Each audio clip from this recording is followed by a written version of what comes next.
السلام علیکم ورحمۃ اللہ وبرکاتہ۔ بسم اللہ الرحمن الرحیم۔ نہ کتابوں سے، نہ کالج سے، نظر سے پیدا، نہ کتابوں سے، نہ کالج سے، نظر سے پیدا، دین پیدا ہوتا ہے بزرگوں کی صحبت سے پیدا۔ حضرت حکیم الامت اشرف علی تھانوی رحمۃ اللہ علیہ ایک بہترین مفسر، جید عالم دین، نامور مصنف ہونے کے ساتھ ساتھ مجدد، بزرگ، دیوبند کے ترجمان اور قاسم نانوتوی رحمۃ اللہ علیہ کے تحریرات کے شارح تھے۔ حکیم الامت حضرت مولانا اشرف علی تھانوی رحمۃ اللہ علیہ 1280 ہجری کے اندر تھانہ بھون کے اندر پیدا ہوئے۔ تھانہ بھون کا اصل نام تھانہ بھیم تھا۔ ہندوستان میں مسلمانوں کی حکومت سے پہلے غیر مسلموں کی، ہندوؤں کی حکومت راجہ بھیم نے مظفر نگر کے ایک علاقے میں ایک قصبہ بسایا اپنے نام کے ساتھ، تھانہ بھیم کے نام سے۔ مسلمانوں کی آمد ہوئی، محمد پور نام رکھا گیا، لیکن مشہور نہ ہوا۔ پھر دوبارہ یہی تھانہ بھیم کچھ ترمیم کے ساتھ تھانہ بھون باقی رہ گیا۔ آپ کا نسب ددیالی اعتبار سے فاروقی اور ننیالی اعتبار سے علوی تھا، حضرت علی رضی اللہ عنہ کی طرف۔ والد محترم جید الاستعداد، حافظ قرآن تو نہیں تھے، نادرہ قرآن پاک اچھی طریقے سے صحت کے ساتھ، قواعد کے ساتھ پڑھا کرتے تھے، فارسی کتابوں میں کافی ماہر تھے، صاحب ثروت تھے، مالدار تھے، کافی جائیدادیں تھی۔ شیخ عبدالحق جن کا نام تھا، ان کی والدہ بھی کافی صحبت یافتہ بزرگوں کی۔ ان کے ماموں پیر امداد صاحب صاحب حال و قال، کافی بزرگان دین کا خاندان تھا۔ ان کی پیدائش کا بھی عجیب و غریب واقعہ ہے۔ ان کے والد محترم کو اولاد نرینہ باقی نہیں رہ رہی تھی۔ اسباب ظاہریہ میں، ظاہری اسباب کے تحت ہوا بھی یوں تھا کہ ان کے والد محترم کو خارش کا مرض ہوا، جس کی بنا پر حکیم صاحب سے دوا تجویز کی گئی۔ کوئی ایسی دوا انہیں مل گئی جس کے کھانے کی بنا پر وہ قاطع نسل بن گئی۔ جب ان کے خوش دامن کو معلوم ہوا، ساس کو معلوم ہوا، بڑی فکر مند ہوئی، اور اپنے جو شیخ تھے اس زمانے کے حافظ غلام محمد منظور رحمۃ اللہ علیہ، تو ان کے سامنے تذکرہ کیا، تو انہوں نے کہا کہ دراصل عمر و علی کے کشاکش میں ان کی نرینہ اولاد باقی نہیں رہ رہی ہے۔ عجیب و غریب یہ جملہ تھا، معمہ تھا، کوئی سمجھ بھی نہیں پایا، لیکن حکیم الامت تھانوی کی والدہ یہ سمجھ گئی کہ کہنا کیا چاہتے ہیں۔ انہوں نے کہا کہ دراصل ددیالی خاندان حضرت عمر فاروق اور ننیالی خاندان حضرت علی، جب بھی بچے پیدا ہو رہے تھے نام رکھا جا رہا تھا فاروقی اعتبار سے، ددیالی اعتبار سے۔ اور اس وقت بزرگ نے کہا تھا، منصوب نے، حافظ صاحب نے، کہ اس بار جب تقابل ہو تو علی کے حوالے کر دینا، بس یہ کہا۔ تو ان کی والدہ نے سمجھ گئی ان کی والدہ، اور اس بار جب اولاد پیدا ہوئی تو ان کا نام علی کے نام سے جوڑ کر اشرف علی نام رکھا گیا۔ ان کے پیدائش کے 14 ماہ بعد ان کے چھوٹے بھائی اکبر علی پیدا ہوئے۔ ان کی والدہ محترمہ 5 سال تک ان کی خدمت میں رہی، اس کے بعد اللہ کو پیاری ہو گئی۔ ان کے والد محترم کافی تربیت کیا کرتے تھے، بچپن ہی سے طبیعت میں ظرافت بھی تھی، نزاکت بھی تھی، اصول پسند تھے، بہت زیادہ اصول پسند تھے۔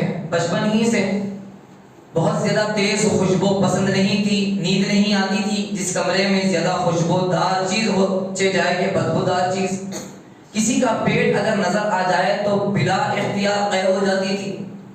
بعض شریر قسم کے طلباء اس زمانے میں حضرت کو پریشان کرنے کے لیے اپنا پیٹ دکھایا کرتے تھے تاکہ انہیں قے آ جائے۔ اس زمانے میں ان کی والدہ فرمایا کرتی تھی کہ آپ کو تو کسی بادشاہ کے گھر میں پیدا ہونا چاہیے تھا، اور ان کو مرزا مظہر جانے جانا ثانی کہا جاتا تھا۔ کھیل کود کا بھی کوئی زیادہ شوق نہیں تھا، راستے میں بھی نقالی کرتے تو نمازوں کی نقالی کرتے، جہاں کہیں مسجد نظر آتی تو فوراً مسجد میں داخل ہوتے، ممبر پر کھڑے ہو جاتے، کچھ کہلتے کچھ کہلواتے اور کچھ کہتے، پڑھ پڑھ کر نیچے اتر جاتے، گویا کہ مستقبل کی تیاری ابھی سے یہ کر رہے ہیں، جس کو دیکھ کر اس زمانے کے بڑے بزرگ غلام محمد محدث تھانوی رحمۃ اللہ علیہ، جو حاجی امداد اللہ مہاجر مکی رحمۃ اللہ علیہ کے پیر بھائی اور نور محمد جھنجانوی رحمۃ اللہ علیہ کے خلیفہ تھے، انہوں نے کہا تھا کہ میرے بعد میری جگہ کو یہ سنبھالنے والا ہے، بچپن میں کہا کرتے تھے۔ تعلیمی سلسلہ جب کچھ بڑے ہوئے تو ان کے والد محترم نے اشرف علی تھانوی رحمۃ اللہ علیہ کو دینی تعلیم میں لگا دیا، اور ان کے چھوٹے بھائی اکبر علی کو دنیاوی تعلیم میں لگا دیا۔ ان کی جو بھاوج تھی وہ کہا کرتی تھی کہ بھائی جان، آپ تو چھوٹے بھائی کے ساتھ تو ہمدردی کا معاملہ اور بڑے بیٹے کے ساتھ کوئی زیادہ اچھا فیصلہ آپ کا نہیں ہے، کیا کمائے گا، کیا کھائے گا مستقبل میں، کوئی ایسی جائیداد تو آپ نے چھوڑی نہیں ہے کہ جس کو وہ اٹھا کر رکھیں، جس کو وہ استعمال کر سکیں۔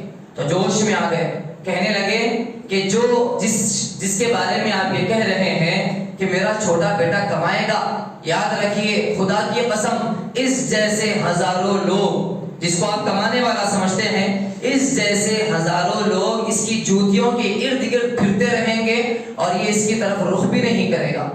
زمانے نے دیکھا، واقعی ایسا ہوا، اللہ رب العزت نے ایسا تجدیدی کام ان سے لیا، ایسے امراء کی، بادشاہوں کی اور مالداروں کی اصلاح ان کے ساتھ، ان کے ذریعے سے ہوئی ہے۔ تھانہ بھون میں پیدا ہونے کے بعد میرٹھ کے اندر ابتدائی تعلیم، فارسی کی کتابیں اور حفظ قرآن مجید کی تکمیل وہاں پر کی، پھر تھانہ بھون کے اندر درسیات، عربی تعلیم وہاں پر حاصل کی۔ اس کے بعد دارالعلوم دیوبند میں آپ کے مشہور اساتذہ میں شیخ الہند رحمۃ اللہ علیہ، قاسم نانوتوی رحمۃ اللہ علیہ، امام ربانی رشید احمد گنگوہی رحمۃ اللہ علیہ۔ طلب علم کے زمانے میں کافی ذہانت تھی، کافی فطانت تھی۔ ایک مرتبہ رشید احمد گنگوہی رحمۃ اللہ علیہ امتحان لینے کے لیے مشکل سوالات کرنے لگے، ذہانت کا علم اور چرچا پہلے ہی ہو چکا تھا، ہر سوال کے جوابات دینے لگے۔ سعید احمد صاحب ایک مرتبہ امتحان لینے کے لیے آئے، سکندر نامہ ایک کتاب فارسی میں، اس کے اشعار کا مطلب پوچھا، مطلب یاد نہیں تھا، اپنی طرف سے مطلب بیان کرنا شروع کیا۔ حضرت نے کہا، ممتحن نے کہا سعید احمد صاحب نے مطلب یہ نہیں ہے، دوسرا مطلب بیان کیا، وہ بھی اپنی طرف سے بیان کیا، تیسرا مطلب بیان کیا، وہ بھی اپنی طرف سے بیان کیا۔ پھر حضرت نے کہا تینوں مطلب جو ہونے چاہیے تھے وہ نہیں ہیں، تینوں مطلب آپ نے اپنی طرف سے بیان کیے ہیں، نمبر آپ کو آپ کی ذہانت پر دیے جا رہے ہیں، مطلب بیانی پر نہیں دیے جا رہے ہیں۔ دستار بندی کا موقع 1299 1300 ہجری میں آپ کی فراغت ہوئی عالمیت سے۔ اس زمانے کے ذمہ دار ناظم محتمم بڑا یعقوب صاحب انوتوی رحمۃ اللہ علیہ، جب علم ہوا کہ دستار بندی کے لیے امام ربانی رشید احمد گنگوہی آ رہے ہیں، اور پھر ہماری دستار بندی، ہم اس کے لائق اور قابل نہیں ہیں، ہمیں کیسے سند دی جا رہی ہے، ہم تو ابھی اس کے لائق نہیں ہیں، جبکہ ایسی ذہانت، ایسا علم۔ گئے ذمہ دار ناظم محتمم کے پاس، حضرت اپنا فیصلہ واپس لے لیجئے، اس جلسے کو ختم کر دیجئے، یا پھر ہماری دستار بندی نہ ہو، ہمیں سند نہ دی جائے، ہمیں اس لائق نہیں ہے۔ تو اس موقع پر ایسے شاگردوں کے، ایسے اساتذہ، ایسے نظماء، انہوں نے یہ کہا کہ واقعی شاگردوں کو ایسے ہی ہونا چاہیے۔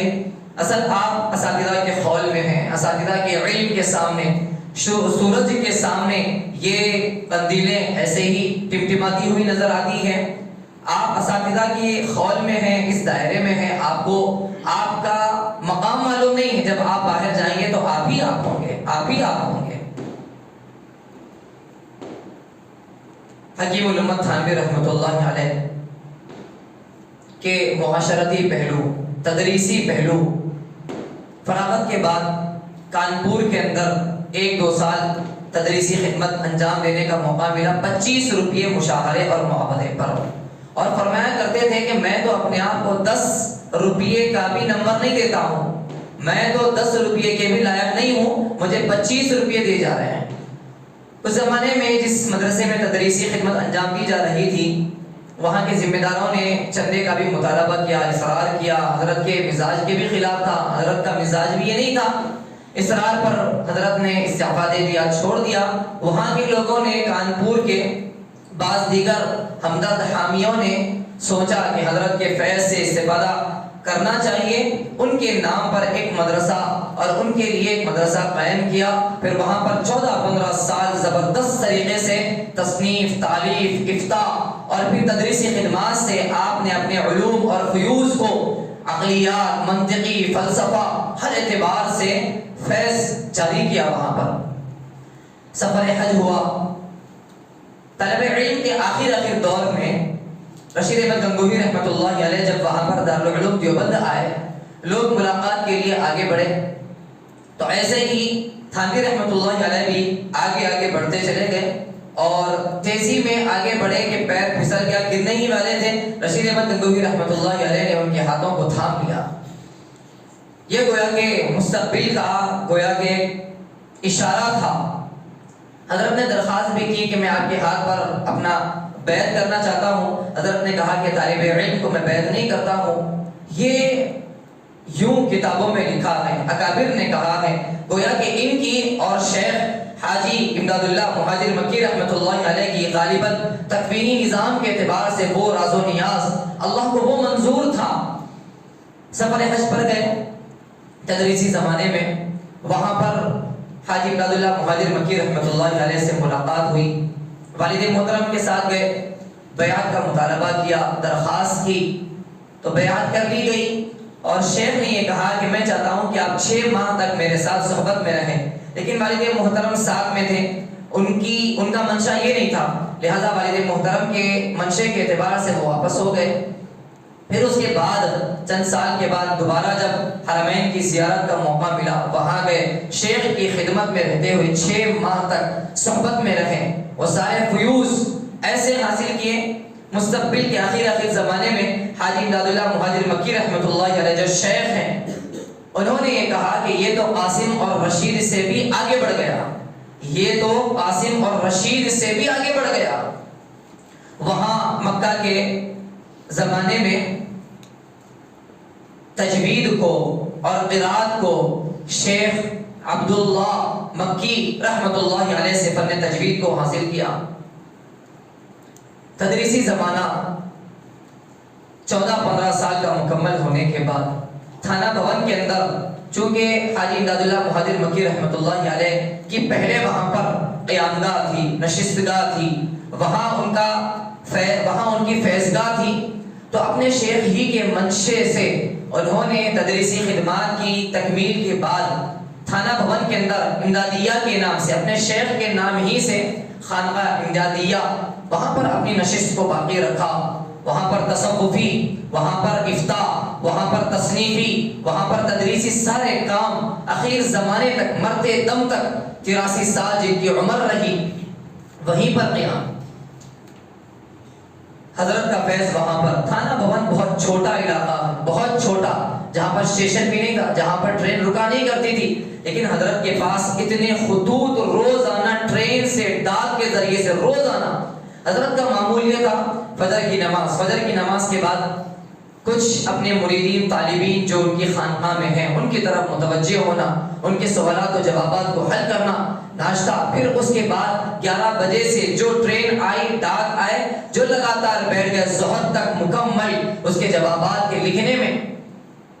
عصر کے بعد کا معمول گھر کا، اور مغرب بعد، پھر عشاء بعد، ایسے ہی اپنے مریدین اور پھر تصنیف اور پھر تدریس اور جوابات اور بیانات کے اندر حضرت کا یہ معمول تھا۔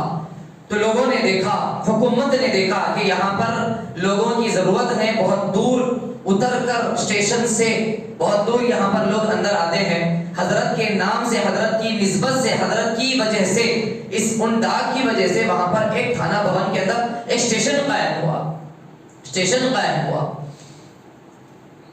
حکیم الامت حضرت مولانا اشرف علی تھانوی رحمۃ اللہ علیہ اپنے معاشرتی زندگی کے پہلوؤں کو بیان کرتے ہوئے ایک مرتبہ تفسیر بیان القرآن لکھ رہے ہیں. ان کی 2 بیویاں تھیں، اولاد نہیں تھی. لکھ رہے ہیں ایک مرتبہ بیٹھے، 9 بجے سے لکھنے کا معمول تھا، 11 بج گئے، لیکن جو اثرات، جو انوارات، جو فیوز اللہ کی طرف سے ملنے چاہیے بنی نہیں رہے، مضامین آ ہی نہیں رہے ہیں. دشواری ہو رہی. سوچا کوئی گناہ تو نہیں ہو گیا، کسی کا حق، کسی کی حق تلفی تو نہیں ہو گئی، آخر کیا مانگ رہا ہے، کیا مجھ سے گناہ سرزد ہو گیا ہے.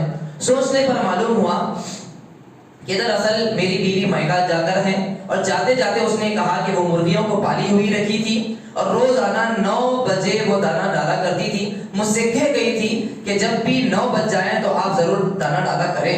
11 بج گئے. ایک جانوروں کے حقوق کی رعایت کی بنا پر فوراً سے اٹھے اور پھر مرغیوں کو دانہ ڈالا. پھر آ کر بیٹھے تو وہ سارے فیوز جیسے روز آنا انہیں آیا کرتے تھے، وہ مکمل پھر دوبارہ وہ فیض اور وہ الہام، وہ مضامین کا القاء ہونے لگا ہے.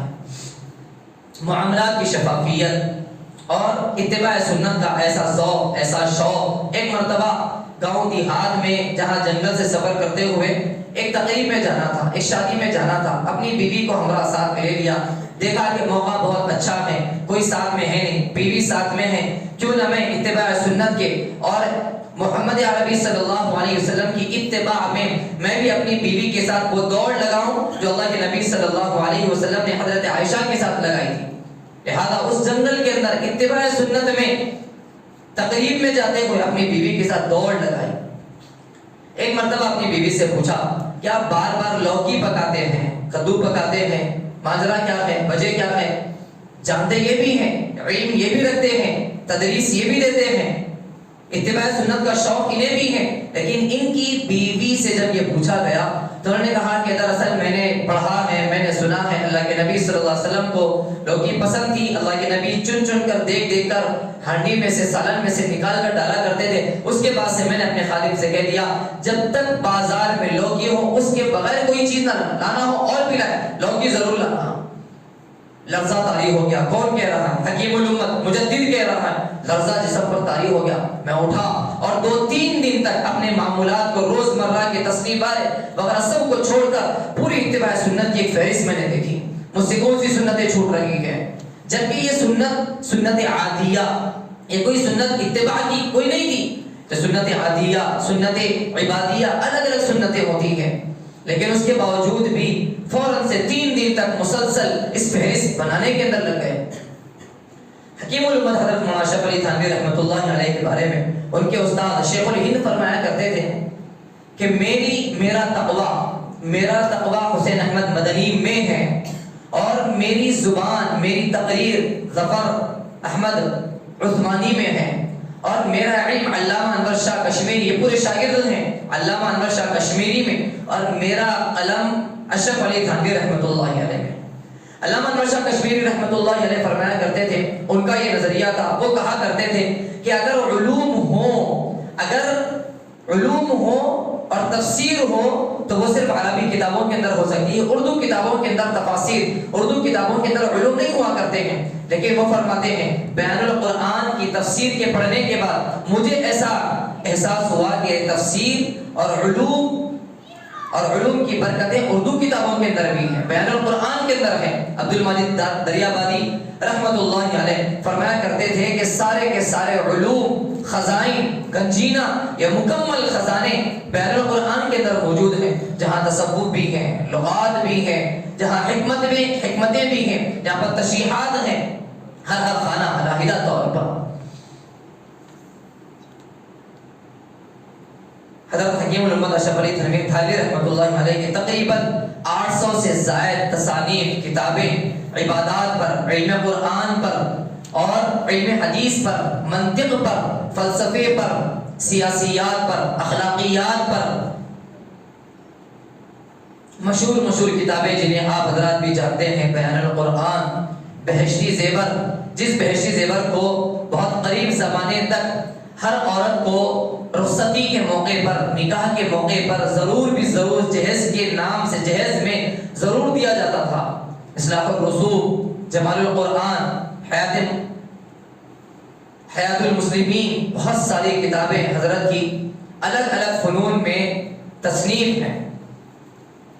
حکیم الامت حضرت مولانا اشرف علی تھانوی رحمۃ اللہ علیہ معاملات کے اندر بہت ہی زیادہ شفافیت رکھنے والے، بہت ہی زیادہ بہت سارے واقعات حضرت کے حوالے سے کتابوں کے اندر ہمیں پڑھنا چاہیے۔ اس مختصر وقت کے اندر نہ ہم جیسوں سے ان جیسوں کی سیرتیں بیان کی جا سکتی ہے، نہ اتنا وقت سماتا ہے۔ اپنی زندگی میں جنہوں نے سب سے پہلے سوانح کے لکھانے کا کام، اشرف السوانح ہم پڑھیں، کاروان تھانوی، بڑوں کا بچپن، بہت سارے واقعات، آپ کی سیرت، آپ کے خلفاء اور آپ کے شاگردوں کے ذریعے سے ہم ان کے علمی کمالات کا اندازہ لگا سکتے ہیں۔ عبدالغنی پھولپوری رحمۃ اللہ علیہ اور عبدالحی عارفی رحمۃ اللہ علیہ، مفتی شفیع صاحب رحمۃ اللہ علیہ، اور اسی طرح عزیز الحسن خواجہ مجذوب رحمۃ اللہ علیہ، بہت سارے خلفاء آپ کے۔ ایک مرتبہ عبدالغنی پھولپوری رحمۃ اللہ علیہ نے پوچھا کہ حضرت کیا آپ مجدد ہیں؟ تو سب سے پہلی مرتبہ وہ خاموش رہے، پھر اس کے بعد کہا چونکہ آپ خاص ہیں، آپ کو بتائے دیتا ہوں میں صرف مجدد اس زمانے کا نہیں، آئندہ کئی زمانے تک جتنے بھی مجددین پیدا ہوں گے وہ سب کے سب میری تعلیمات کے ذریعے سے تجدید کریں گے۔ ایک مرتبہ فرمایا کہ نہ میں متواضع ہوں، نہ میں متکبر ہوں، میں جو بات ہے صاف کہتا ہوں، میں منطق کے اندر کافی مہارت رکھتا ہوں۔ جب کبھی بھی مناظرہ ہوتا انہیں یاد کیا جاتا، گویا کہ اشرف علی خلوت کی نیام سے نکل کر جو کوئی بھی دشمن آتا تھا، باغی آتا تھا، مناظر آتا تھا، اسے گھائل کر دیتے تھے اپنی باتوں کے ذریعے سے۔ شیخ الاسلام مدنی رحمۃ اللہ علیہ، ان کا کافی گہرا تعلق، کافی عجیب توازن ہے۔ شیخ الاسلام حسین احمد مدنی رحمۃ اللہ علیہ 15 سال چھوٹے تھے۔ 1280 میں تھانوی رحمۃ اللہ علیہ کی پیدائش ہوئی، 15 سال بعد ان کی پیدائش ہوئی۔ 15 سال 1300 ہجری کے اندر حکیم الامت تھانوی رحمۃ اللہ علیہ فارغ ہوئے، 15 سال کے بعد حسین احمد مدنی فارغ ہوئے۔ 1365 میں 83 عمر میں حکیم الامت تھانوی رحمۃ اللہ علیہ دنیا سے رخصت ہوئے، حسین احمد مدنی رحمۃ اللہ علیہ اسی عمر میں 15 سال کے بعد دنیا سے رخصت ہوئے۔ عجیب و غریب توازن تھا، لوگوں کے درمیان بھی دونوں کے مزاج میں کافی فرق محسوس ہوتا تھا، ایک طرف جلال ہے، ایک طرف جمال ہے۔ حکیم الامت تھانوی رحمۃ اللہ علیہ کے پاس جو لوگ جاتے تھے ڈانٹ کھاتے تھے، بہت اصول پسند تھے۔ ان کے خلفاء فرمایا کرتے تھے کہ دراصل بے اصولوں کو اصول پسند لوگ پسند نہیں آتے ہیں، بے اصولی اتنی کرتے ہیں کہ اصول پسند لوگ انہیں پسند نہیں آتے ہیں، اصول ان کے ذریعے سے بہت چلے ہیں۔ ایک مرتبہ خود حکیم الامت تھانوی رحمۃ اللہ علیہ نے فرمایا کہ میرے اندر اللہ رب العزت نے ایسی صلاحیت رکھی ہے، صلاحیت کا لفظ نہیں کہا، میں غریب آدمی ہوں، میرے پاس کوئی منصب اور عہدہ تو نہیں ہے، لیکن اللہ نے میرے اندر ایسی صلاحیت رکھی ہے، ایسا کمال رکھا ہے، ایسے اصول کا القاء کیا ہے کہ جس کی بنا پر بڑی بڑی حکومتیں اس کے ذریعے سے چلتی ہیں، ایک مرتبہ حکیم الامت تھانوی رحمۃ اللہ علیہ سے لوگوں نے کہا کہ حضرت آپ کے پاس آتے ہیں تو ڈر ہوتا ہے، آپ کے پاس جلال ہے۔ حسین احمد مدنی کے پاس جاتے ہیں تو وہ بڑا اکرام کرتے ہیں، محبت کی نگاہ سے دیکھتے ہیں، اکرام کرتے ہیں۔ تو ایک طرف آپ کے پاس جلال ہے، ان کے پاس جمال ہے۔ تو حضرت نے کہا کہ دراصل میرے پاس جانور بن کے لوگ آتے ہیں تو ہمیں انہیں انسان بنانا پڑتا ہے، انسان بن کر لوگ ہمارے پاس نہیں آتے ہیں، تو اس لیے میں انہیں انسان بناتا ہوں، میں کوئی ولی نہیں بناتا ہوں، میں کوئی شریف نہیں بناتا ہوں، دراصل میں تو انسان کو انسان بناتا ہوں۔ حسین احمد مدنی رحمۃ اللہ علیہ سے بعض لوگوں نے تذکرہ کرتے ہوئے کہا کہ حضرت وہ بہت ڈانٹتے ہیں اور وہ بہت سخت مزاج ہیں۔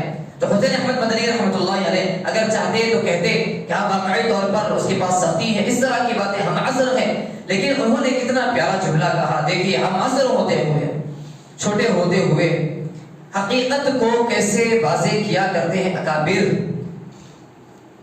پورے اختلافات کو ختم کر دیا، کتنی عزت والے جملے کہیں، کہا کہ دراصل وہ سرجن کی، ان کی حیثیت سرجن کی ہے اور ہماری حیثیت کمپاؤنڈر کی ہے، وہ چیر پھاڑ کرتے ہیں اور ہم تو مرہم مٹی اوپر سے لگا کر چھوڑ دیتے ہیں۔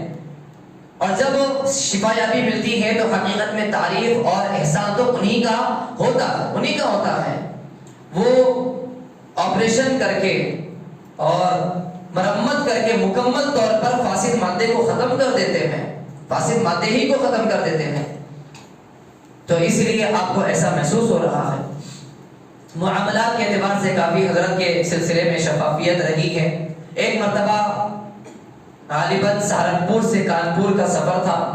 ٹرین میں جتنا ضروری سامان ایک پیسنجر کو ضروری تھا، اس سے بڑھ کر سامان حضرت کے پاس تھا۔ ٹی ٹی کے پاس گئے، پوچھا کہ میرے پاس کچھ زائد سامان ہے، آپ بتا دیجئے، میں ٹکٹ کٹوا دیتا ہوں، کتنا زائد سامان ہے آپ تول لیجئے، اتنے روپیے میں زائد دے دوں گا۔ اس زمانے میں طے تھا کہ اتنے ہی کلو کا آپ سامان ٹرین میں لے کر جا سکتے ہیں، جیسے کہ فلائٹس میں آج کل۔ تو اس ٹی ٹی نے حضرت کی اکرام میں کہا کہ نہیں حضرت کوئی بات نہیں، میں معاف کرتا ہوں اور آپ بیٹھ جائیے۔ اچھا آپ کب تک آئیں گے؟ میں فلانے اعظم گڑھ تک آؤں گا، کہا وہاں تک آؤں، تو پھر اس کے بعد کون ہوں گے؟ وہاں اگر کوئی دیکھ لے گا وہاں میں کس کو جواب دوں گا؟ تو اس وقت ٹی ٹی نے کہا کہ میں فلانے ٹی ٹی سے بات کر لوں گا، وہ آپ سے کچھ نہیں کہے گا۔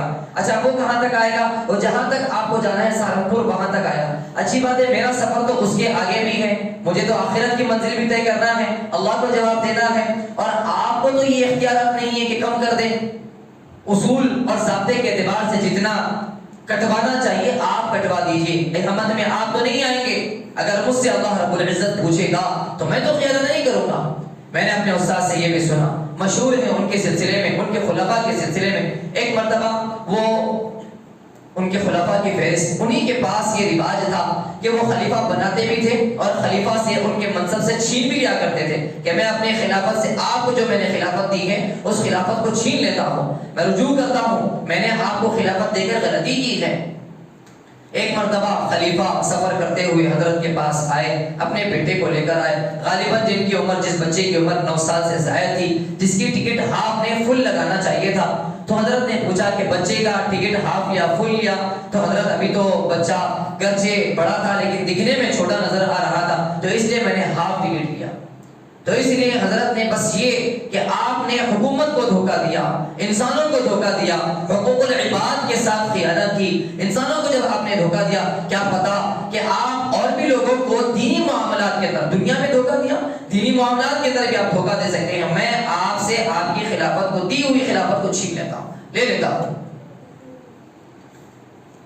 حکیم الامت تھانوی رحمۃ اللہ علیہ ایک مرتبہ سفر کرتے ہوئے جا رہے تھے، چھوٹے سے قصبے کے اندر رکنا ہوا، بجلی کا انتظام نہیں تھا، سردی تھی، بارش تھی، لائٹیں بھی اس زمانے میں نہیں تھی۔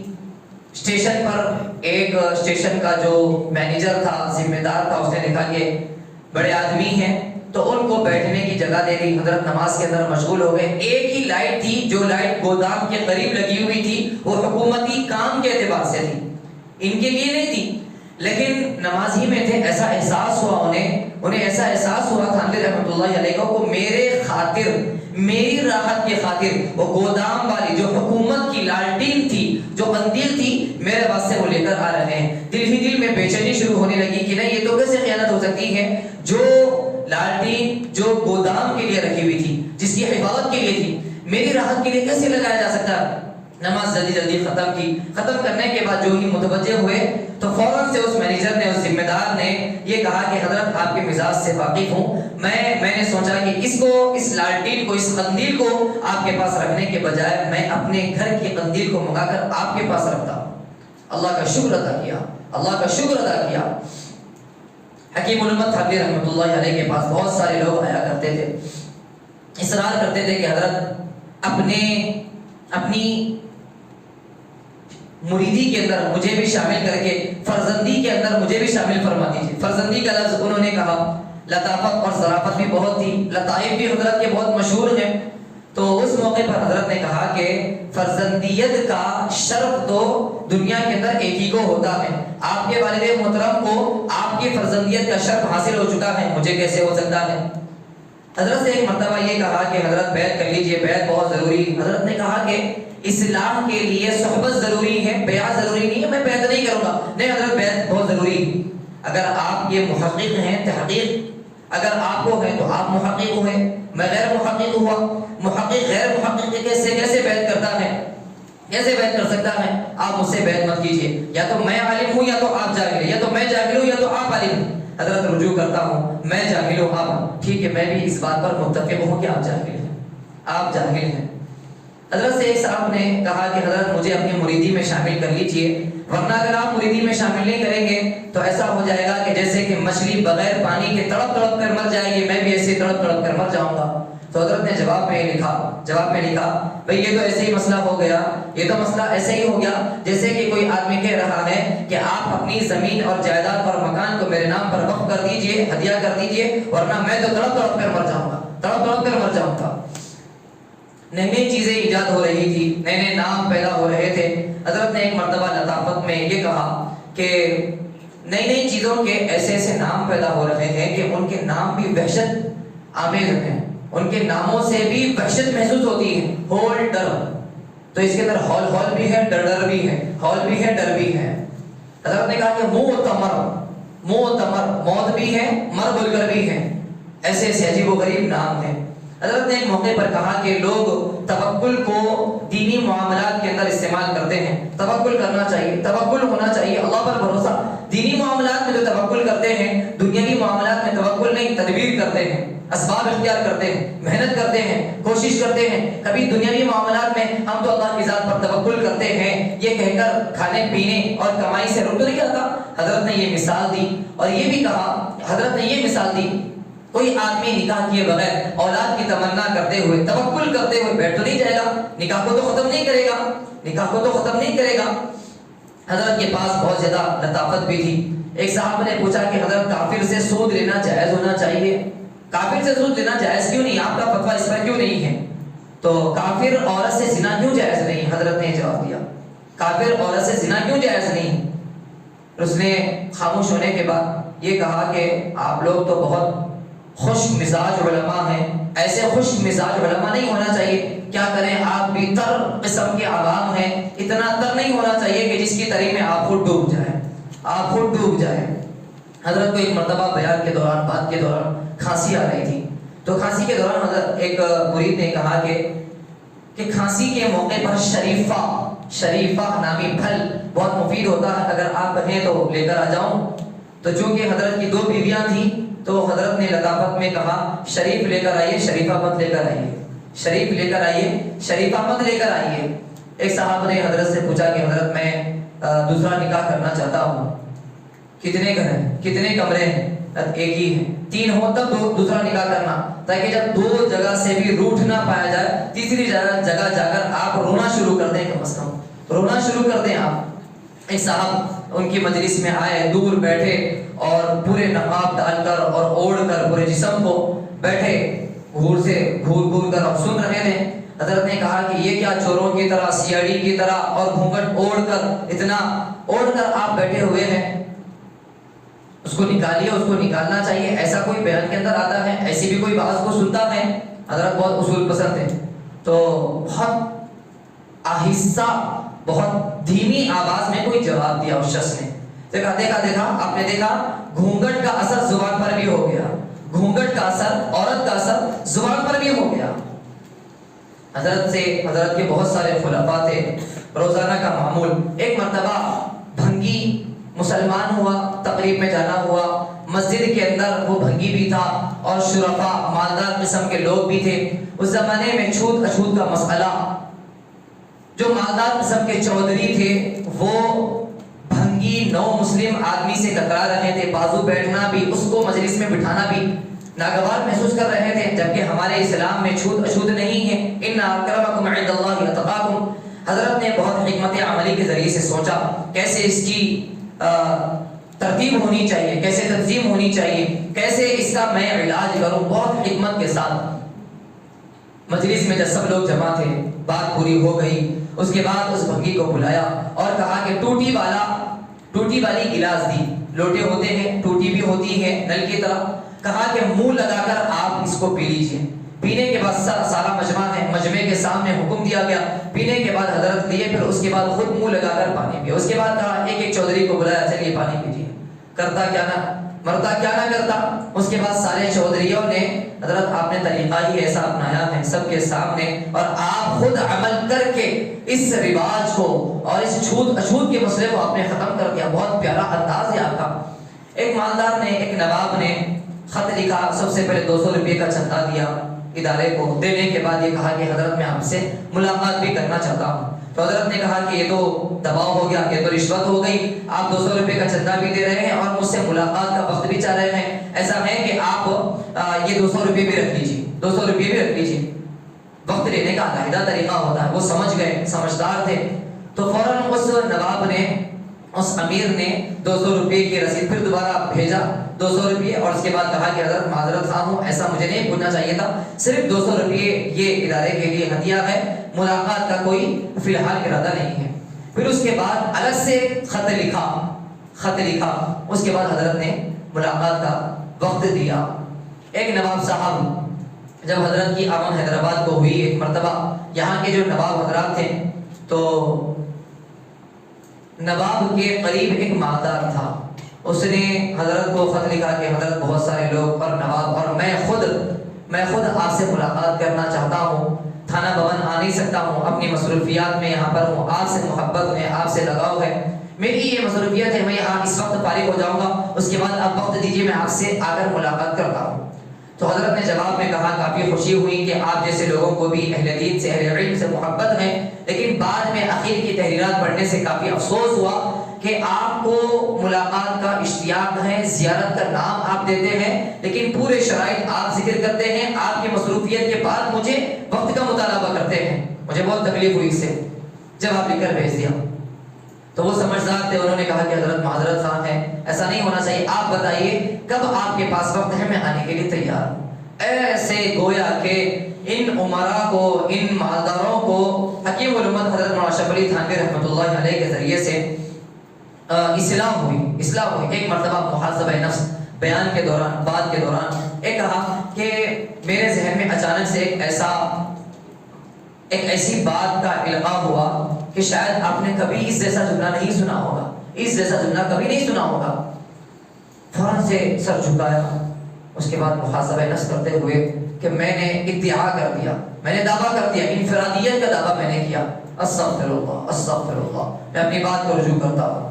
محاسبہ نفس, حضرت کے پاس ترجیح اور راجح ماہنامہ نکلتا تھا, اس میں ایک کالم اور ایک خانہ ہوتا تھا. مولانا حبیب صاحب کو اسی بات سے رکھا تھا جس میں اپنی باتوں سے رجوع کرتے تھے. میں نے گزشتہ کے ماہنامے میں, میں نے گزشتہ کی فلانی مجلس میں, میں نے فلانی گزشتہ کے فلانے محلے میں, فلانی مجلس میں, فلانے مسجد میں, فلانی درس میں یہ بات میں نے کہی, یہ فتویٰ میں نے دیا, میں اس فتوے سے رجوع کرتا ہوں. برے سر عام بالکل ایک کالم نکلتا تھا. حضرت کے رجوع نامے ہوتے تھے, حضرت کے رجوع نامے ایک شخص کو اسی لیے رکھا تھا. جگر مراد آبادی شاعر تھے, بہت مشہور ہیں, آپ نے سنا. شراب پی کر مست ہو کر ان کو کسی نے ترغیب دی کہ آپ جا کر وہاں پر توبہ کیجئے. جگر مراد آبادی آئے حکیم الامت تھانوی رحمۃ اللہ علیہ کے پاس, توبے کے ارادے سے آئے.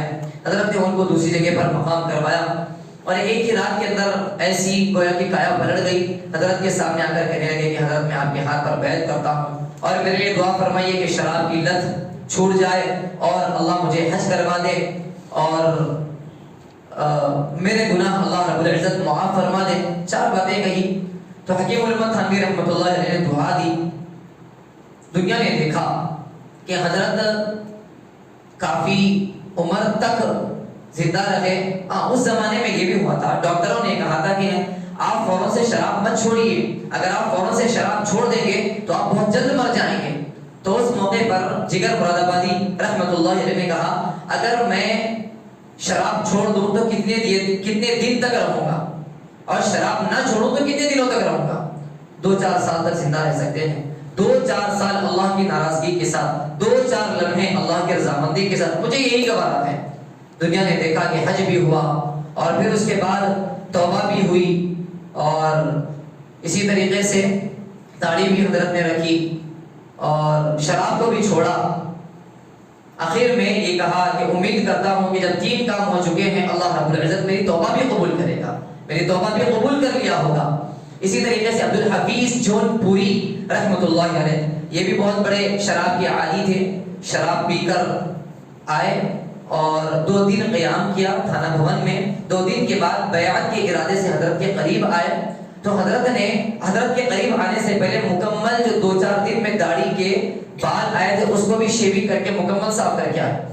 حضرت نے کہا کہ یہ کیا بات ہے، جب آپ تربیت کے ارادے سے آئے ہیں، توبے کے ارادے سے آئے ہیں، تو پھر دوبارہ بیعت سے پہلے آپ نے داڑھی کیوں نکالی؟ حضرت آپ تو حکیم الامت ہیں، میں تو مریض الامت ہوں، تو ڈاکٹر کے سامنے اپنی پوری حقیقت، پوری بیماری واضح کرنے کے لیے میں داڑھی نکال کر آج کے بعد سے کبھی داڑھی نہیں کاٹوں گا، آج کے بعد سے کبھی داڑھی نہیں نکالوں گا۔ لوگوں نے ان سے پوچھا ایک مرتبہ کہ آپ اتنے بڑے علم والے رہتے ہوئے حاجی امداد اللہ کے پاس کیوں جاتے ہیں، کیوں جاتے ہیں، شیخ مریدی ان کے پاس کیوں جاتے ہیں؟ تو اس موقع پر حضرت نے کہا، بہت تاریخی جملہ، حضرت نے کہا کہ ہم نے چند الفاظ پڑھے ہیں اور الفاظ معانی کے محتاج ہوتے ہیں، الفاظ معانی کے محتاج ہوتے ہیں اور معانی ان کے پاس ہیں۔